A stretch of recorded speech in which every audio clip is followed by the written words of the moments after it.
Hey everyone, welcome to Murder Spill. I'm your girl Angel J. Please don't forget to subscribe down below to my YouTube channel. Let's get into it. Today we're going to dive into a case down here in the bayou. Today we're going to be taking a look into the case of Derrick Todd, one of the most heinous serial killers there was. So just sit back, relax, get your popcorn, and let's get it. Before we start this episode of Murdersville, I would like to let you guys know that this episode will include violence, mild animal cruelty, abuse, and rape. Our story begins on November 5th of 1968. Derrick Todd was born in a small town of St. Francisville, Louisiana, about 30 minutes shy outside of the capital city of Baton Rouge, Louisiana, to the mother of Florence and father Samuel Lee. Shortly after Derrick was born, his father had left his mom for his ex-wife. Allegedly, the Lee family battled with mental illnesses. The dad wasn't the only person in the family who had mental illness issues. Derrick Todd's dad was admitted into a mental institution for the attempted manslaughter of his ex-wife. Now, ask me, have I ever heard of an attempted manslaughter? No, I have not. Because how the hell is an accidental murder, because that's what a manslaughter is, right? It's an accidental murder. How is that attempted if you attempted to accidentally kill somebody? I mean, hey, y'all guess is better than mine. Derrick's mom later remarried to a man named Coleman Barrow. Growing up, he was a very strict dad, giving the kids a lot of whoopings, harsh punishments. Now, I'm going to just say this. Growing up in the South, like, whoopings are really normal. So, I mean, in other areas, whoopings might be harsh, but I just know that growing up, I got a lot of whoopings, and that was normal because I was bad. But anyway, the dad installed, strict rules. He wasn't really nothing to play with. Now, in St. Francisville, it's really common for, like, all the families to live on the same neighborhood, on the same block, like, be neighbors to each other. Everybody lives on the same street. So common that Lee's neighborhood was named Lee's Court. Now, in school, Lee was often teased and bullied because his IQ level was lower than most. It was rumors that he sucked his thumb and called his teacher's mom. Shortly after starting school, he was enrolled into special education classes because he just couldn't catch up with everyone as fast, just as normal. Like, he couldn't really catch up on work and intake lessons as fast as the other kids could. Now, before he became a teenager, he developed a bad habit that would be the beginning of something much, much more sinister. Derrick Todd had begun peeping into the windows of his cousins and watching them undress. His family ignored it and just thought it was him being a curious young boy trying to find his sexuality. By the age of 13, Derrick had been arrested for the first time. He had been caught burglarizing a local candy shop called the Sweet Spot, but he did not receive any jail time. He only received probation. Derrick's family said that when he was growing up, that he did have a short temper, but when confronted, he would just walk away most of the time. But things began to escalate because by the age of 16, Derrick Todd was arrested again on much, much more serious charges. He had gotten into an altercation with another teenager where he tried to use a knife. Lee was arrested on second-degree attempted murder charges. The charges were later dropped, and he served no jail time once again. Now, at this point in Lee's life, he's feeling kind of confident because he's faced no consequences in anything that he's done. Like, anything. From the age of 13, well, really from the age of 9, when he started peeping on his cousins, nobody was taking it serious and nobody really cared. And then at the age of 13, when he got arrested for breaking into a candy shop, he served no jail time. And then at the age of 16, when he was arrested for attempted second-degree murder. So this is where I feel like red flags start to spark because, if I'm younger and I'm just not getting into trouble for anything that I'm doing, I'm not really facing any consequences. Of course, I'm going to feel like, I can keep doing this. I just got to get better at it, really, because I'm not getting in trouble anyway. I just know that's how I think, you know? And then on top of that, in between time, he was allegedly torturing his pets. So I know that just from, doing my research in true crime, that is a serious red flag. I mean, normal people don't usually torture animals and abuse them. So, I mean, it was red flags kind of like all over the board in this case. And a lot of stuff you're going to see later on in the story could have been easily prevented if it was stopped when he was younger. Now, by his 20s, he had married his childhood friend, Jackie. Shortly after they married, Jackie's father died in an explosion at work. Jackie had inherited over $1 million. Now, to Derrick, this was looking like a sweet lick. Derrick used all this woman money up for the wrong things. He was buying flashy cars, gold chains. He was using her money to attract other women. Because, baby, that's where things would have went left for me.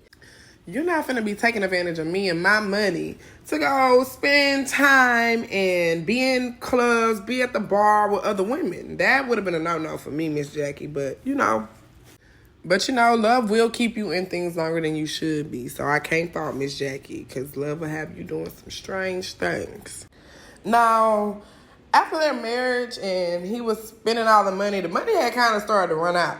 So Derrick started to work odd jobs, and, he had different jobs from here and there. He started working in the town of Zachary, Louisiana, which is about 20 minutes outside of St. Francisville. In April of 1993, David McDavid, a police officer in Zachary, Louisiana, where 2 teenagers had been attacked with a hack blade in a local cemetery. They were just doing teenage things, meeting up at the cemetery, hanging out, kissing, making out, minding their business, when an attacker came up and just attacked them with a machete, literally. A local police was driving by when he saw their headlights on and decided to turn into the cemetery, where he found them, almost nearly dead. The attack was so brutal that the girl's foot was nearly chopped off. I can only imagine, just hanging out in a cemetery with somebody I like, or, my boyfriend, and a strange man just walks up and starts swinging a machete at you. How do you even prepare yourself for something like that? That is some crazy next level stuff. Seriously. Thank God that both of the teenagers survived. They were able to do a sketch of their attacker, but Zachary PD just had no leads, and it kind of went cold. Now, at the time of the attack, they had no idea that Derrick Talib would later be found guilty of this. But let's not fast forward so soon. So about 4 years later, July 1997, the Zachary Police Department had got a call from out of the Oak Shadows neighborhood in Zachary. It's maybe 3 minutes from the cemetery that the attack happened at. Crazy spill, y'all. I lived in Oak Shadows probably when I was 4 and 5, maybe, when I was younger. I know I lived in Oak Shadows, which is crazy that this story kind of hits close to home for me. Anyway, the caller described that a black man was peeping into the window of a young white woman with her daughter inside. When the police arrived, they saw a man running towards the graveyard. A few minutes later, they end up recognizing his car from local crimes that had been committed in Zachary. They ended up blocking his car in and caught him running down the street minutes later towards the cemetery area. Now, once again, after his arrest, he was slapped on the wrist, given probation. Literally. Cannot make this up. It's like this man has a getaway free card and just is able to get away with everything that he has done since he's been young. He has faced literally no consequences to anything. He was just given probation over and over again. Probation, it's supposed to scare you. It should work. But, that's really a slap on the wrist if you keep doing the same crimes. You keep getting caught for, little petty stuff, and nothing's happening to you. So eventually, that should tell the judge that probation is not working, right? Well, I guess not in his case. Little did we know that the 29-year-old Derrick Todd Lee was about to escalate to murder. On April 18th of 1998, a 3-year-old was found wandering down the street in a Zachary neighborhood. The neighbor came outside to check on the young boy. She ended up seeing that the door was open to the house, so she entered the home with the young boy.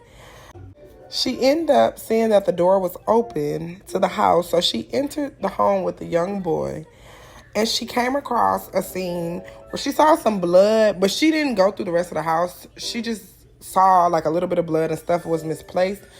So she ended up leaving to go back across the street with the young boy, and she called the police. The 3-year-old's mother's name was Randy Meebrel.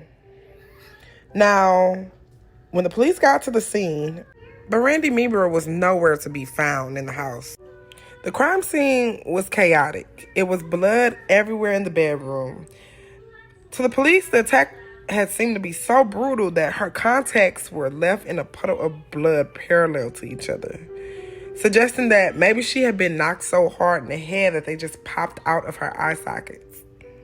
Chunks of her hair was scattered around the room. Now, this seems like a chaotic scene to police officers. David McDavid, a local PD officer who worked the cemetery case and the Oak Shadow case, was called to the scene to search for Randy Meebrel. Now, from jump, David McDavid had his suspicions. He had told the other police officers that he figured it was Derrick Todd Lee from jump. He had a strong feeling because of the crimes he had committed before. He also lived really close to Randy's house. So they go to Derrick's house to question him. He ended up giving them consent to search his home. Now, when David McDavid got to his closet, Derrick Todd Lee got extremely close to David McDavid, and it made him really uneasy. And I guess David McDavid was kind of close to finding something, because when he got in that closet, Derrick Todd Lee was like, oh no, y'all gotta leave. Like, it's time to go. Y'all been in my home long enough. And the police had to leave because Lee had only gave them consent. They didn't have a search warrant. So David McDavid and his crew, they pack up and they leave. So they go back to the crime scene to collect some more evidence from Randy's house. But without a body, it was hard to ever link Derrick Todd Lee to her murder. Because once again, Randy Meebrel was never found. Like, to present day, her body has never been found. Now, but let's not get this confused. Just because the case kind of went cold doesn't mean that David McDavid ever gave up. He knew for a fact that Derrick Todd Lee was the killer of Randy Meebrel. The cemetery attack rested on David McDavid's head constantly, every day. It had been 4 years later, and he still hadn't given up hope on that either. So, March 1999, David McDavid presented a photo lineup to the victim of the cemetery attack, and she actually picked Derrick Todd Lee out. She said it was 100% that was her attacker at the cemetery that day that attacked them with the machete. David McDavid hurry up, tried to rush to the judge and issue an arrest warrant, but the statute of limitation had ran out. It had been 5 years, so it was nothing they could do. So once again, this was a halt on the investigation. At this point, he had knew that Derrick Todd Lee was the killer. Like, the female victim in the cemetery case had basically confirmed his hunch that he was correct. No one just attacks a person that violently and then doesn't escalate to murder. And then he had been doing, like, in between time, he had been committing so many crimes in Zachary. So David McDavid knew. He knew the type of person he was. Everything was lining up. So from the years of 1992 to 98, he was always in the area of all these crimes. It just happened to be a coincidence? I don't think so. Now, let's not forget, in the time of all this, he is currently still married to Jackie, and he has kids, y'all. Now, Derrick had a whole full-blown relationship with another woman named Cassandra.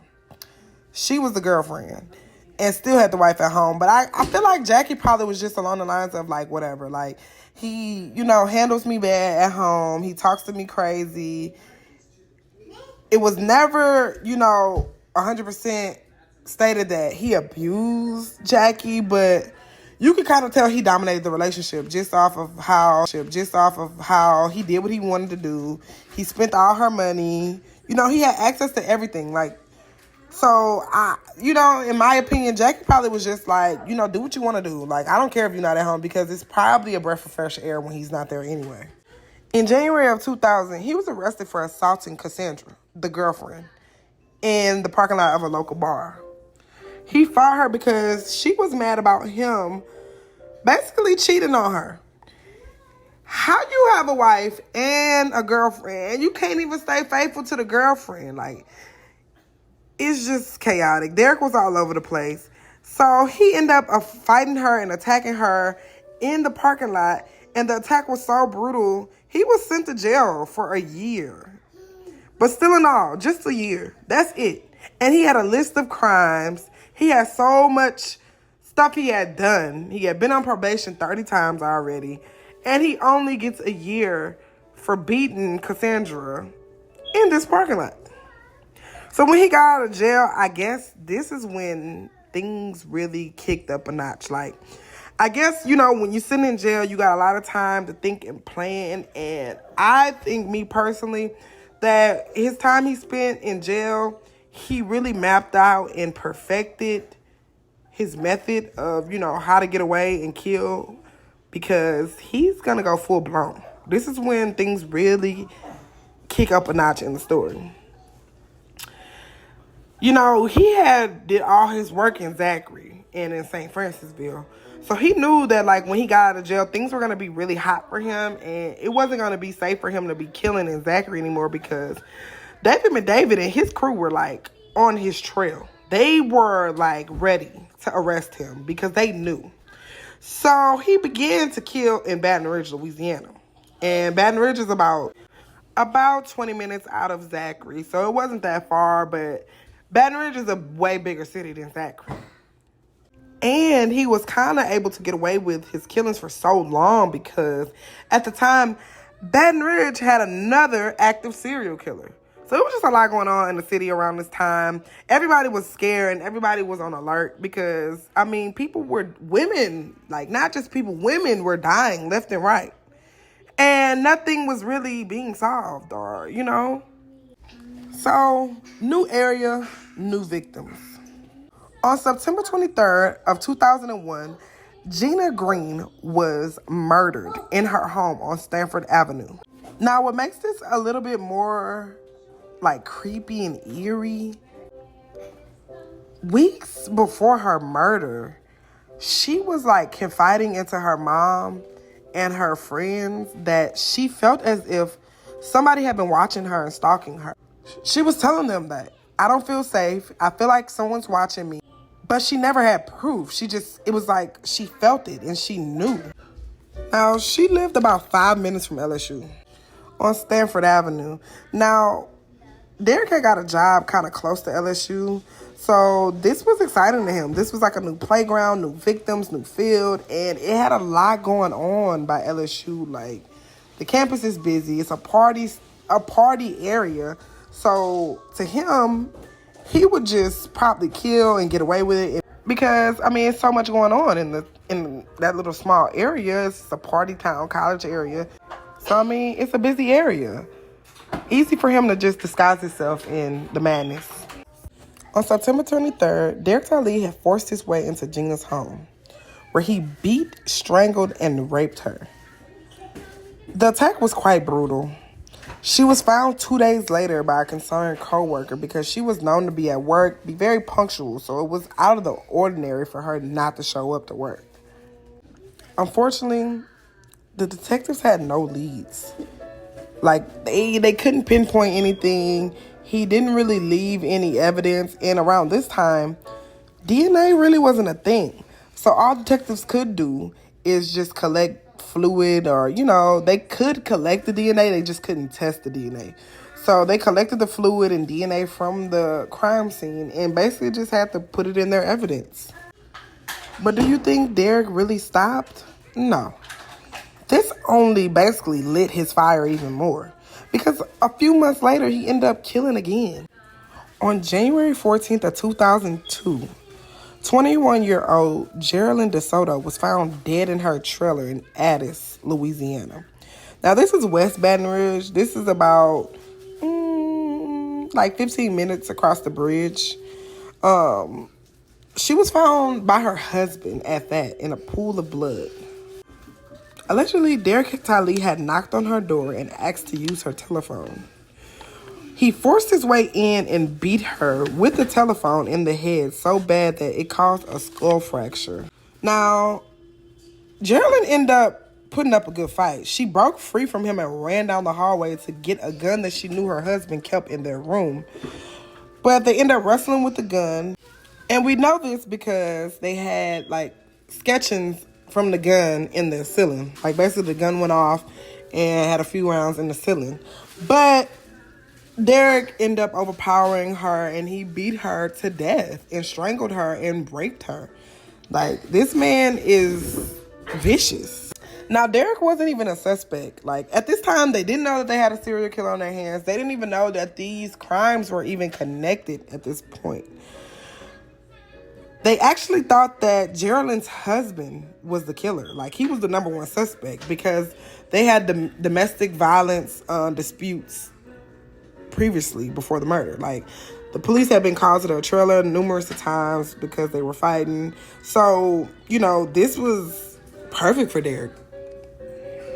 So let's discuss it for a second. At this point now, Derrick has really escalated, like, tremendously. He has killed 3 women so far. Like, his crimes are getting, like, more and more brutal, as I would say, because you're only gonna see in the other victims that he is just gonna lose it. Like, you can tell that it's some type of rage that he has towards these women, because all his victims at this point are, like, similar looking type of women. All the same type of women in their 20s, maybe early. You know, these are the type of women that he would, like, despise, I would so to say, because he comes from where, like, women are, you know, like Cassandra and Jackie. They, like, do what he say. They kind of, like, it's his way or no way. So the women that he's attacking are, like, strong, independent, sort of say, women that, you know, just have a lot going for themselves. So allegedly, this was his type of women to kill, because these are the women that rejected him and didn't give him any time of the day, you know? And don't get me wrong, Derrick did a lot of research on these women. Like, he was, like, before he would kill them, he was stalking them for weeks at a time. This wasn't just some murder that he just went on and he saw the woman and just killed her. No. He would pick his victim. He would see them at grocery stores or gas stations or wherever. And he would stalk them. And whenever he found the right opportunity, he would take it. I will say that he was really smart about that. Like, he didn't just kill and not plan it. And that's how he was able to get away for so long, because he knew what he was doing and he had it all mapped out before he did it. All right, everyone. And that's where we will end it at part 1. Please don't forget to subscribe to my channel and turn your notifications on so you don't miss my part 2. Part 2 will be some more victims. We're going to be going to court and we're going to be seeing some convictions. So please tune in. Thank you.